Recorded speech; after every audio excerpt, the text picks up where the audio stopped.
नमस्कार विद्यार्थी मित्रांनो, मी सीताराम ठाकरे, सावित्रीबाई फुले मुलींच्या हायस्कूल परभणी इयत्ता 7वीच्या वर्गात तुमचे स्वागत। आज आपण पाहणार आहोत शिवपूर्वकालीन भारत। विद्यार्थी मित्रांनो, जर तुम्ही या चॅनलला सबस्क्राईब केलं नसेल तर सबस्क्राईब करा, बेल आयकॉनला क्लिक करा, म्हणजेच तुम्हाला नवनवीन व्हिडिओ पाहायला मिळतील। विद्यार्थी मित्रांनो, काही शंका असल्यास मला नक्कीच माझ्या व्हॉट्सअपवर किंवा कमेंट बॉक्समध्ये मला नक्कीच सांगा। तर चला विद्यार्थ्यांनो, पाहूया SPHSPBN या चॅनलवर 7वीचा इतिहास। नमस्कार विद्यार्थी मित्रांनो, शिवकालीन भारत इयत्ता 7वी इतिहास या पाठातील आपण शिवपूर्वकालीन भारत कसा होता याबद्दलची माहिती जाणून घेणार आहोत। यामध्ये लहान मोठ्या सत्ता, त्याचबरोबर वायव्येकडील आक्रमणे, उत्तरेतील सुलतानशाही, विजयनगरचे राज्य, बहमनीचे राज्य आणि मोगल सत्ता याबद्दलची माहिती आपण जाणून घेणार आहोत। तर विद्यार्थी मित्रांनो, भारतामध्ये सर्वप्रथम कोणकोणत्या सत्ता होत्या याबद्दलची माहिती आपण सर्वप्रथम जाणून घेऊ। चला तर मग, 8व्या शतकातील पाल हे बंगालमधील एक प्रसिद्ध राजघराणे होय। त्याचबरोबर मध्य भारतात गुर्जर आणि प्रतिहार सत्तेने आंध्रा, कलिंग, विदर्भ व पश्चिम काठेवाड, कनौज, गुजरातपर्यंत विस्तार केलेली सत्ता म्हणजेच प्रतिहार आणि गुर्जर सत्ता। उत्तर भारतात राजपूत घराण्यामध्ये गहडवाल घराणे, परमार घराणे ही घराणे महत्त्वाची होत। राजपूतांपैकी चौहान घराण्यातील पृथ्वीराज चौहान हा पराक्रमी राजा। तराई येथील पहिल्या युद्धात पृथ्वीराज चौहानने मोहम्मद घोरीचा पराभव केला। मात्र तराईच्या दुसऱ्या युद्धात मोहम्मद घोरीने पृथ्वीराज चौहानांचा पराभव केला। दुसरी सत्ता, तमिळनाडूच्या तिन्नेवेलीच्या प्रदेशामध्ये चोळ घराण्याची सत्ता। इथला पहिला राजा राजराज व त्यानंतर राजेंद्र हे महत्त्वाचे राजे होत। चोळांनी आपल्या आरमाराच्या जोरावर मालदीव बेट, श्रीलंका जिंकून घेतले। यानंतर कर्नाटकातील होयसळ घराण्यातील विष्णुवर्धन या राजाने संपूर्ण कर्नाटक जिंकून घेतला। महाराष्ट्रातील राष्ट्रकूट घराण्यातील गोविंद तिसरा याच्या कारकीर्दीमध्ये राष्ट्रकूट सत्ता कनौजपासून रामेश्वरमपर्यंत पोहोचली। पुढे कृष्ण तिसरा याने अलाहाबादपर्यंत तिचा विस्तार केला। शिलाहारांची 3 घराणे पश्चिम महाराष्ट्रात उदयास आली। पहिले घराणे उत्तर कोकणातील ठाणे, रायगड, दुसरे घराणे दक्षिण कोकणातील, तर तिसरे घराणे कोल्हापूर, सातारा, सांगली व बेळगाव या जिल्ह्यांचा काही भाग याच्यात समाविष्ट होतो। शिवपूर्व काळातील शेवटचा वैभवशाली राजवट म्हणजे महाराष्ट्रातील यादवांची राजवट ही 12व्या शतकाच्या दरम्यान आपल्याला पाहावयास मिळते। यादव घराण्यातील भिल्लम पाचवा याची राजधानी औरंगाबाद जवळील देवगिरी ही होती। त्याने कृष्णा नदी पलीकडे आपला सत्ता विस्तार केला। यादवांच्या काळातच मराठी भाषा, साहित्य यांचा काळ सुवर्णकाळ म्हणून मानला जातो। याच काळात महाराष्ट्रात महानुभाव आणि वारकरी संप्रदाय उदयास आलेले पाहावयास मिळतात। विद्यार्थी मित्रांनो, ह्या होत्या भारतातील शिवपूर्वकालीन लहान मोठ्या सत्ता। महाराष्ट्रात राष्ट्रकूट, यादव अशा स्थानिक घराण्यांच्या सत्ता असल्या तरी उत्तरेत मात्र वायव्येकडून आलेल्या आक्रमकांनी तेथे आक्रमण करून आपला अंमल बसवला। दरम्यानच्या काळात मध्यपूर्वेत अरब सत्तेचा उदय झाला। साम्राज्याचा विस्तार करण्यासाठी अरब सत्ताधीश भारताकडे वळले। 8व्या शतकामध्ये मोहम्मद बिन कासिम या अरब सेनानीने सिंध प्रांतावर स्वारी करून तेथील दाही राजाचा पराभव केला व सिंध प्रांत जिंकून घेतले। स्वारीमुळे अरबांच्या सत्ताशी राजकीय संबंध प्रथमच आलेला आपल्याला पाहायला मिळतो। यापुढील काळात मध्य आशियातील तुर्की, अफगाण, मुघल हे लोक भारतात आले आणि त्यांनी भारतात आपली सत्ता स्थापन केली। इसवी सनाच्या 8व्या शतकात भारतावर तुर्कींची आक्रमणे होऊ लागली। ते आपल्या सत्तेचा विस्तार करत भारताच्या वायव्य सरहदीपर्यंत येऊन पोहोचले। गजनीचा सुलतान मोहम्मद याने भारतावर अनेक स्वाऱ्या केल्या. त्याने मथुरा, वृंदावन, कनौज, सोमनाथ येथील संपन्न अशी मंदिरे लुटून तो परत पुन्हा मायदेशी वापस गेला. बख्त्याखार खलजी याने जगप्रसिद्ध नालंदा विद्यापीठातील समृद्ध ग्रंथालयसुद्धा जाळून टाकल्याचे पुरावे आपल्याला पाहायला मिळतात. ही होती वायव्येकडील आक्रमणे. इसवी सन 1206 ते 1526 या कालावधीत सुमारे 320 वर्ष सुलतानांची सत्ता होती. यामध्ये गुलाम, खलजी, तुघलक, सय्यद, लोदी या घराण्यांनी सत्ता उपभोगली. तर पाहूया सुलतानशाही. इसवी सनाच्या 12व्या शतकात अफगाणिस्तानमधील घुर येथील सुलतान मोहम्मद घुरी याने भारतावर आक्रमण केले. मोहम्मद घुरी राजपूत राजा पृथ्वीराज चौहान यांच्यात संघर्ष झाला. याची माहिती आपण अगोदर घेतली आहे. पृथ्वीराजाने मोहम्मद घुरीचा तराईच्या लढाईमध्ये पराभव केला. परत मोहम्मद घुरीने पृथ्वीराजांचा पराभव केला व जिंकलेला प्रदेश, जो जिंकून घेतलेला भारताचा प्रदेश आहे, त्याची जबाबदारी आपला विश्वासू सेवक कुतुबुद्दीन ऐबक यांच्याकडे दिली व तो मायदेशी परत निघून गेला. मायदेशी निघून गेल्यावर पुढे घुरीचा मृत्यू झाला. जो प्रदेश होता तो प्रदेश कुतुबुद्दीन ऐबकने आपल्या आधिपत्याखाली आणला व स्वतंत्रपणे कारभार पाहण्यास सुरुवात केली. त्यांनी दिल्लीची सुलतानशाहीची स्थापना केली. इसवी सन 1206 ते 1296 या कालावधीत गुलाम घराण्याची सत्ता होती. कुतुबुद्दीन ऐबक हा पहिला सुलतान होय. इसवी सन 1206 ते 1210 तो दिल्लीचा सुलतान होता. यानंतर पुढे अनेक सुलतान होऊन गेले. त्याची माहिती आपण थोडक्यात घेऊया. कुतुबुद्दीन ऐबकच्या मृत्यूच्या वेळी अल्तमश हा बदाऊन या प्रांताचा कारभार पाहत होता. दिल्लीतील उमरावांनी त्याला आपला प्रमुख म्हणून निवड केली. त्याला अनेक आव्हानांना सामोरे जावे लागले. त्याने राजपुत्यांचे तसेच गंगा, यमुना या नद्यांच्या प्रदेशातील बंगालमधील उठावसुद्धा मोडून काढले व आपली सत्ता स्थिर केली. बगदादच्या खलिफाने अल्तमशच्या या कार्याचे महत्त्व लक्षात घेऊन त्याला सुलतान म्हणून मान्यता दिली. सुलतान म्हणजेच राज्याचा प्रमुख. अल्तमश हा दिल्लीचा सुलतान म्हणून ओळखला जातो. अल्तमशने आपली मुलगी रजियाला वारस म्हणून नेमले होते. त्याने रजियाला उत्तम प्रकारचे शिक्षण दिले होते. अल्तमशच्या काळात तिला राज्यकारभाराचा अनुभव मिळाला होता. ती कर्तबगार, पराक्रमी व प्रजाहितदक्ष होती. सैन्याच्या मोहिमेचे नेतृत्व ती स्वतः करत होती. परंतु एखाद्या स्त्रीने सुलतानपदी येणे ही गोष्ट त्या काळातील लोकांना मान्य होण्यासारखी नव्हती. त्यामुळे तिला दरबारातील अनेक सरदारांचा विरोध झाला.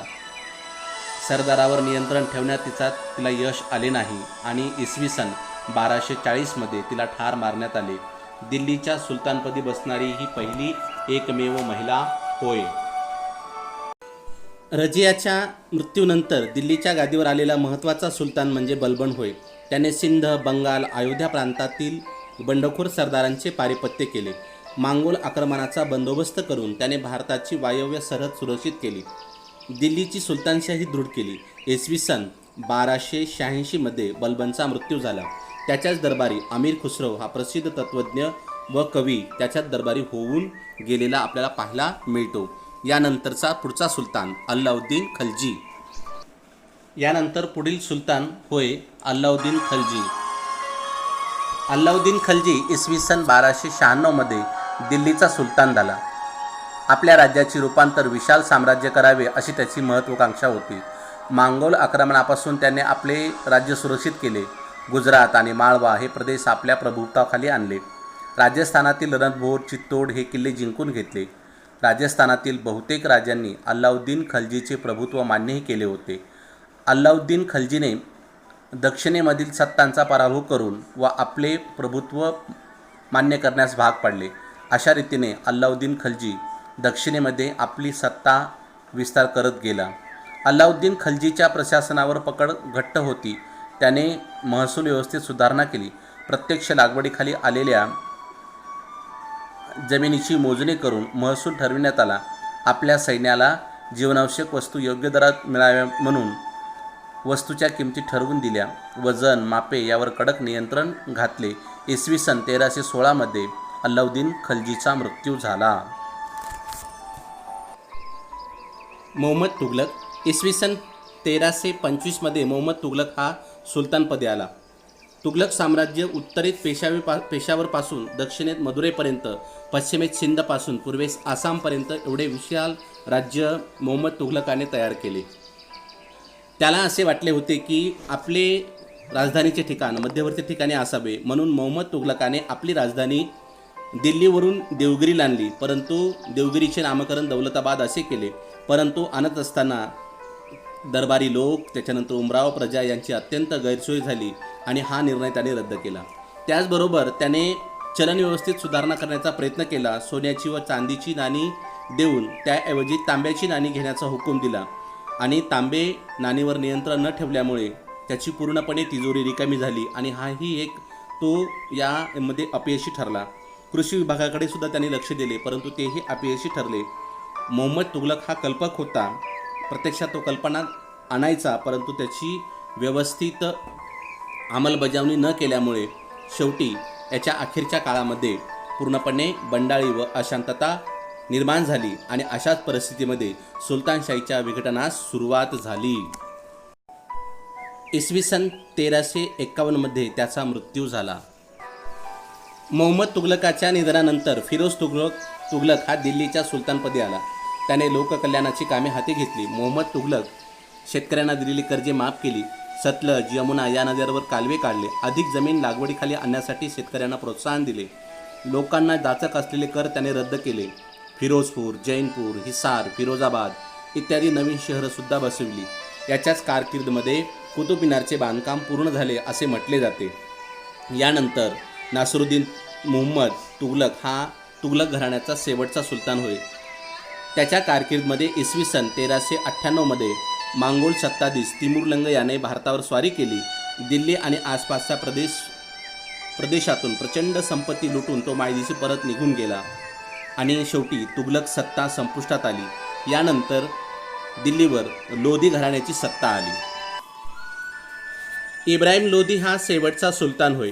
त्याच्या स्वभावामुळे त्याला अनेक शत्रू निर्माण झाले. पंजाबचा सुभेदार दौलत खान लोधी याने काबूल येथील मुघल सत्ताधीश बाबर यास इब्राहिम लोधी विरुद्ध पाचारण केले. या लढाईत बाबराने इब्राहिम लोधीचा पराभव केला आणि त्याचबरोबर सुलतानशाहीचा शेवट झाला. अशा रीतीने अनेक सुलतान आपल्याला सुलतानशाहीत पाहायला मिळतात. तर शेवटचा सुलतान हा लोधी घराण्याचा सुलतान म्हणून ओळखला जातो. यानंतर सुलतानशाही संपुष्टात आली आणि इथून पुढे मुघल साम्राज्याला सुरुवात झाली. विद्यार्थी मित्रांनो, आता पाहूया विजयनगरचे राज्य आणि बहमणीचे राज्य. सर्वप्रथम विजयनगरचे राज्य.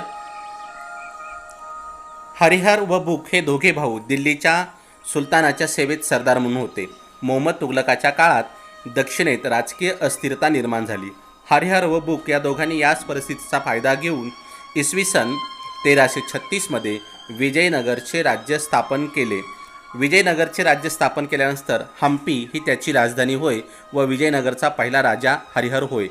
हरिहरने आपल्या कारकीर्दमध्ये तुंगभद्रा नदीचा प्रदेश, कोकणातील काही भाग, केरळमधील मालबारचा प्रदेश, किनारपट्टी जिंकून घेऊन बहमणी सत्तेशी सुद्धा संघर्ष करावा लागला. हरिहरनंतर त्याचा भाऊ बुक सत्तेवर आला. बुकने रामेश्वरपर्यंत आपला प्रदेश अधिपत्याखाली आणला. मालबार, श्रीलंका राजांनी याचे प्रभुत्वसुद्धा मान्य केले. बुकनंतर इसवी सन 1509 कृष्णदेवराय हा विजयनगरच्या गादीवर आला. विजयनगर राज्याच्या इतिहासातील हा सर्वात कर्तबगारी राजा होय. कृष्णदेवरायने ओडिसाचा राजा गजपती प्रतापरुद्र याचा पराभव केला. त्याच्याकडून विजयवाडा, राजमहेंद्री हे प्रदेश आपल्या राज्यास जोडले. कृष्णदेवरायने बहमणीचा सुलतान मोहम्मद शाह याच्या नेतृत्वाखाली एकत्रित आलेल्या सुलतानाच्या सैन्याच्या संघाचा पराभव केला. त्याच्या कारकीर्दमध्ये विजयनगरचे राज्य पूर्वेस कटकपासून पश्चिमेस गोव्यापर्यंत व उत्तरेत रायचूरपासून दक्षिणेस हिंदी महासागरापर्यंत पसरले. त्याने पश्चिम किनाऱ्यावरील पोर्तुगीजांशी सलोख्याशी संबंध ठेवले. इसवी सन 1530 कृष्णदेवरायचा मृत्यू झाला. कृष्णदेवराय हा महान सैनानी होता. प्रत्येक लढाईच्या अखेरीस तो युद्धक्षेत्राची पाहणी करत असे. जखमी झालेल्या सैनिकांना योग्य त्या वैद्यक सुविधा उपलब्ध करून देण्यासाठी तो स्वतः लक्ष घालत असे. कृष्णदेवरायच्या या सैनिकाबद्दल जिव्हाळ्यामुळे त्या सैनिकाची निष्ठासुद्धा लाभली होती. कृष्णदेवराय हा स्वतः विद्वान होता. त्याने तेलुगू भाषेमध्ये अमुग्ध मर्यादा हा राजनीतीविषयी ग्रंथ लिहिला. त्याला संगीताची जाण होती. त्याने शिल्पकलेला प्रोत्साहन दिले. कृष्णदेवरायच्या कारकिर्दीत विजयनगरमधील 1000 राम मंदिर आणि विठ्ठल मंदिराचे बांधकामही पूर्ण झाले. या मंदिरावरील शिल्पकाम अप्रतिम आहे. विठ्ठल मंदिरातील मंडप वैशिष्ट्यपूर्ण आहे. दौडत जाणाऱ्या घोड्यांचे शिल्प या मंदिराच्या स्तंभावर कोरलेले आहेत. कृष्णदेवरायांचे वर्णन महान न्यायी राज्यकर्ता म्हणून असे केले जाते.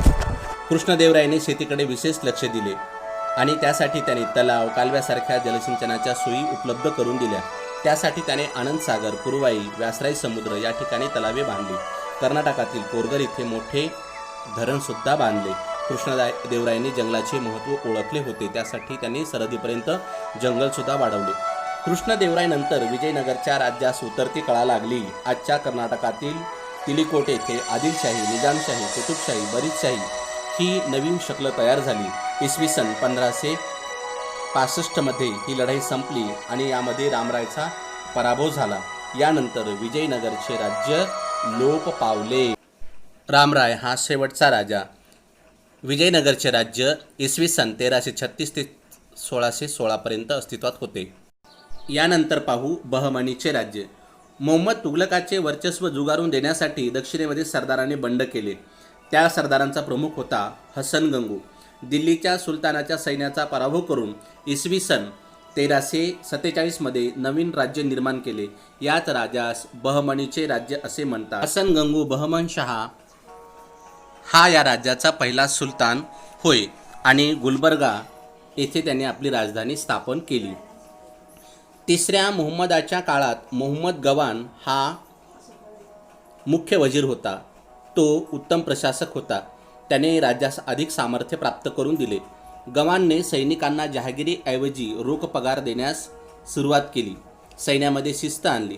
मोहम्मद गवानने जमीन महसूल व्यवस्थेत सुधारणा केली.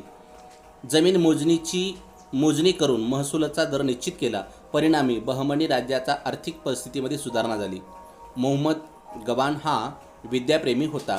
गणित व वैद्यक विषयात त्याची गती होती. त्याने पाठवलेल्या पत्राचा संग्रह रियाज उल इन्शा या नावाने प्रसिद्ध आहे. त्याचा स्वतःचा व्यक्तिगत ग्रंथसंग्रह होता. त्याने बिदरला अरबी व फारसी विद्यांच्या अभ्यासासाठी मदारसा स्थापन केल्या. बहमनी राज्याच्या जडणघडणीत त्याचा खूप महत्त्वाचा वाटा होय. मोहम्मद गवान नंतर बहमनी राज्यांमध्ये गटबाजी निर्माण झाली. परिणामी बहमनी सत्ता दुर्बल झाली. विजयनगर व बहमनी यांच्यातील संघर्षाचा बहमनी राज्यावर प्रतिकूल परिणाम झाला. प्रांतातील अधिकारी अधिक स्वतंत्रपणे वागू लागले. बहमनी राज्याचे विघटन झाले. त्यातूनच वराडची इमादशाही, बिदरची बरीदशाही, विजापूरची आदिलशाही, अहमदनगरची निजामशाही आणि गोळकोंड्याची कुतुबशाही अशी बहमनीची 5 शक्ले तयार झाली. यानंतर बहमनी राज्य संपुष्टात आले. बहमनीचे राज्य आणि विजयनगरचे राज्य हे दोघांच्या आपसातील भांडणामुळे, आपापसातील संघर्षामुळेच नष्ट झाले आणि अशा प्रकारे विजयनगर आणि बहमनी राज्य संपुष्टात आले. विद्यार्थी मित्रांनो, आता पाहूया मुघल सत्ता. इसवी सन 1526 मध्ये दिल्ली येथील सुलतानशाही संपुष्टात आली. तेथे मुघल सत्तेची स्थापना झाली. बाबर हा मुघल सत्तेचा संस्थापक होय. तो मध्य आशियातील सध्याच्या उझबेकिस्तानमध्ये असलेल्या परगाना राज्याचा राजा होता. भारतातील संपत्ती संबंधीचे वर्णन त्याने ऐकलेले होते, म्हणून त्याने भारतावर स्वारी करण्याची आखणी केली. दिल्लीमध्ये त्यावेळी इब्राहिम लोधी हा सुलतान राज्यकारभार करत होता. सुलतानशाहीतील पंजाबच्या प्रदेशात दौलत खान लोधी हा प्रमुख अधिकारी होता. इब्राहिम लोधी आणि दौलत खान लोधी यांच्या संबंधामध्ये संघर्ष निर्माण झाला. दौलत खानने भारतावर आक्रमण करण्यासाठी बाबराला निमंत्रित केले. ही संधी साधून बाबर भारतावर आक्रमण केले. बाबराच्या आक्रमणाचा प्रतिकार करण्यासाठी इब्राहिम लोधी सैन्य घेऊन निघाला. दिनांक 21 एप्रिल 1526 या दिवशी पानिपत या ठिकाणी त्यांची बाबराबरोबर लढाई झाली. या लढाईमध्ये बाबराने भारतात प्रथमच तोफखान्याचा प्रभावी उपयोग केला. त्याने इब्राहिम लोदीच्या सैन्याचा पराभव केला. ही पानिपतची पहिली लढाई होय. यानंतर मेवाडच्या राणा सांगा राजपूत राजाने सर्वांना एकत्रित आणले. बाबर आणि राणा सांगा यांच्यामध्ये खानवा या ठिकाणी लढाई झाली. या लढाईत बाबराचा तोफखाना आणि त्याचे राखीव सैन्य यांनी प्रभावी कामगिरी केली व राणा सांगाच्या सैन्याचा पराभव केला. इसवी सन 1530 मध्ये बाबराचा मृत्यू झाला. विद्यार्थी मित्रांनो, बाबराच्या मृत्यूनंतर हुमायून हा इसवी सन 1530 ते 1539 व 1555 ते 1556 या कालखंडात गादीवर आला. हुमायूनच्या कारकिर्दीत शेरशहाने त्याचा पराभव केला व दिल्लीच्या गादीवर सूर घराण्याची स्थापना झाली. हुमायूननंतर अकबर इसवी सन 1556 ते 1605 या कालावधीत गादीवर होता. अकबर व हेमू यांच्यात इसवी सन 1556 मध्ये पानिपत येथे लढाई झाली. हीच पानिपतची दुसरी लढाई होय. संपूर्ण भारत आपल्या एकछत्री अंमलाखाली आणण्याची त्याची महत्त्वाकांक्षा होती. अकबर नंतर जहांगीर इसवी सन 1605 ते 1628 या कालखंडात सम्राट झाला.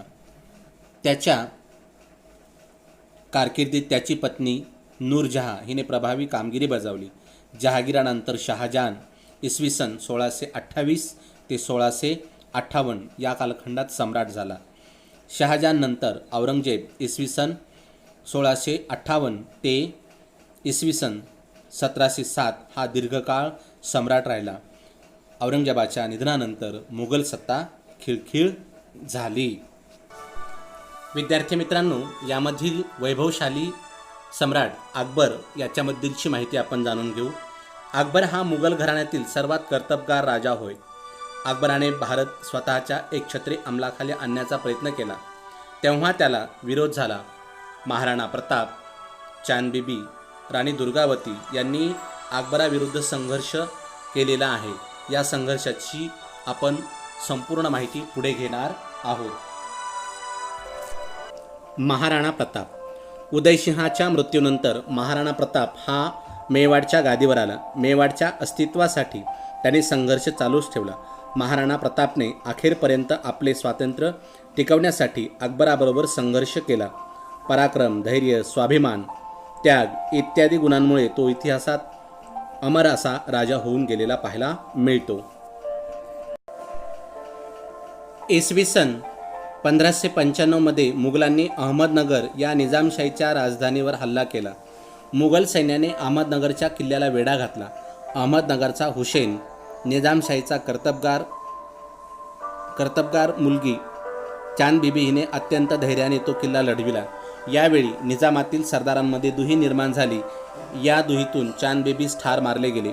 पुढे मुघलांनी अहमदनगरचा किल्ला जिंकून घेतला. मात्र निजामशाहीचे संपूर्ण राज्य मुघलांना ताब्यात आणता आले नाही. राणी दुर्गावती. विदर्भाचा पूर्व भाग, त्याच्या उत्तरेतील मध्य प्रदेशचा भाग, आजच्या छत्तीसगडचा पश्चिमी भाग, आंध्र प्रदेशचा उत्तर भाग आणि ओडिसाचा पश्चिम भाग हा स्थूलमानाने गोंडवानाचा विस्तार होय. चंदेल राजपुतांच्या घराण्यात जन्मलेली दुर्गावती लग्नानंतर गोंडवानांची राणी झाली. तिने उत्तम रीतीने राज्यकारभार केला. मध्ययुगीन इतिहासामध्ये गोंडवानाची राणी दुर्गावती हिने मुघलाविरुद्ध दिलेला महत्त्वाचा लढा होय. दुर्गावतीने पतीच्या मृत्यूनंतर अकबराविरुद्ध लढताना प्राण अर्पण केले, परंतु शरणागती पत्करली नाही. अकबर हा एक सुजाण व जागरूक शासक होता. त्याचे धार्मिक धोरण उदार व सहिष्णुवादी होते. तो सर्व धर्मातील प्रजेला सारखी वागणूक देत असे. सर्व धर्मातील उदात्त तत्त्वज्ञानाचा समन्वय करून त्याने दीन-ए-इलाही हा धर्म स्थापन केला. मात्र दीन-ए-इलाही हा धर्म स्वीकारण्याची सक्ती त्याने कोणावरही केली नाही. त्याचबरोबर सती जाण्याच्या प्रथा, गोरगरिबांना मदत करणे अशा अनेक योजना अकबराने राबवलेल्या होत्या.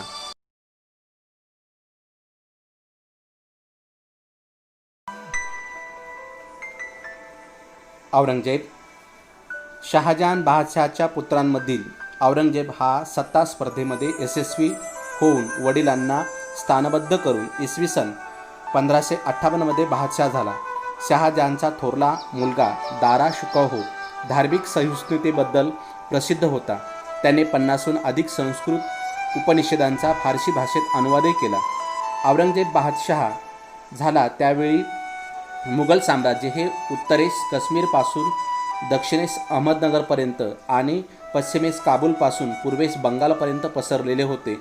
औरंगजेबाने आपल्या कारकिर्दीत पूर्वेकडील आसाम, दक्षिणेतील विजापूर, आदिलशाही व गोळकोंड्याची कुतुबशाही नष्ट करून ते प्रदेश त्यांनी जिंकून घेतले. परंतु अकबराला ओहमांशी संघर्ष करावा लागला, शीखांशी संघर्ष करावा लागला व राजपुतांशी संघर्ष करावा लागला. त्याचबरोबर मराठ्यांशी सुद्धा संघर्ष करावा लागला. ओहमांशी संघर्ष. इसवी सनाच्या 13व्या शतकात शान जमातीचे लोक ब्रह्मपुत्रा नदीच्या खोऱ्यात स्थायिक झाले. तेथे त्यांनी आपले राज्य स्थापन केले. स्थानिक लोक या लोकांना अहोम असे म्हणत. औरंगजेबाच्या काळात ओहमांचा मुघलांशी दीर्घकाळ संघर्ष झाला. मुघलांनी अहोमांच्या प्रदेशावर आक्रमण केले. गदाधर सिंह याच्या नेतृत्वाखाली अहोम संघटित झाले. लाच्छित बडफून या सेनानीने मुघलांविरुद्ध तीव्र संघर्ष केला. अहोमांनी मुघलांविरुद्ध संघर्षात गमिनी तंत्राचा अवलंब केला. मुघलांना आसाममध्ये आपली सत्ता दृढ करणे अशक्य झाले. शीखांशी संघर्ष. शीखांचे 9वे गुरु तेग बहादर यांनी औरंगजेबाच्या अहिष्णू धार्मिक धोरणाविरुद्ध तीव्र नापसंती दर्शवली. औरंगजेबाने त्यांना कैद करून 1675 त्यांचा शिरच्छेद केला. यानंतर गुरु गोविंद सिंग हे शीखाचे गुरु झाले. गुरु गोविंद सिंगांनी आपल्या अनुयायांना संघटित करून त्यांच्यातील लढाऊ वृत्तीला प्रोत्साहन दिले. लढाऊ शीख तरुणांचे एक दल उभे केले, त्यास खालसा दल असे म्हणतात. आनंदपूर हे त्यांचे प्रमुख केंद्र होते. औरंगजेबाने शीखाविरुद्ध सैन्य पाठविले. त्यांच्या फौजांनी आनंदपूरवर हल्ला चढविला. याचवेळी शीखांनी प्रखर अशी झुंज दिली, परंतु त्यात त्यांना यश आले नाही. यानंतर गुरु गोविंद सिंग हे दक्षिणेत आले. इसवी सन 1708 नांदेड मुक्कामी त्यांच्यावर हल्ला झाला व त्यातच त्यांचे निधन झाले. राजपुतांशी संघर्ष. अकबराने आपल्या सलोख्याच्या धोरणाने राजपुतांचे सहकार्य मिळविले होते, मात्र औरंगजेबाला राजपुतांचे सहकार्य मिळवता आले नाही. मारवाडचा राणा जसवंत सिंग याच्या मृत्यूनंतर त्यांचे राज्य औरंगजेबाने मुघल साम्राज्यात जोडून घेतले. दुर्गादास राठोड याने जसवंत सिंगाचा अल्पवयीन मुलगा अजित सिंह याला मारवाडच्या गादीवर बसवले. दुर्गादास राठोडने मुघलांविरुद्ध मोठा संघर्ष केला. दुर्गादासचा प्रतिकार मोडून काढण्यासाठी औरंगजेबाने राजपुत्र अकबर याला मारवाडमध्ये पाठवले. राजपुत्र अकबर हा स्वतः राजपुतांनाच जाऊन मिळाला आणि त्याने औरंगजेबाविरुद्ध बंड पुकारले. या बंडात महाराष्ट्रातील मराठ्यांची मदत घेण्याचा प्रयत्न झाला. दुर्गादास राठोड याने मारवाडच्या अस्तित्वासाठी मुघलाविरुद्ध हा संघर्ष चालूच ठेवला. मराठ्यांशी संघर्ष. महाराष्ट्रात छत्रपती शिवाजी महाराजांच्या नेतृत्वाखाली स्वराज्याची स्थापना झाली. त्यांना स्वराज्य स्थापना करण्याच्या या प्रयत्नामध्ये इतर शत्रूबरोबर मुघलांशीही संघर्ष करावा लागला. त्यातच त्यांच्या मृत्यूनंतर संपूर्ण दक्षिण भारत जिंकून घेण्याच्या हेतूने औरंगजेब दख्खनमध्ये आला, परंतु मराठ्यांनी औरंगजेबाशी तीव्र संघर्ष केला, आपल्या स्वातंत्र्याचे रक्षण केले. या सर्व संघर्षाची माहिती आपण पुढे सुद्धा घेणार आहोत.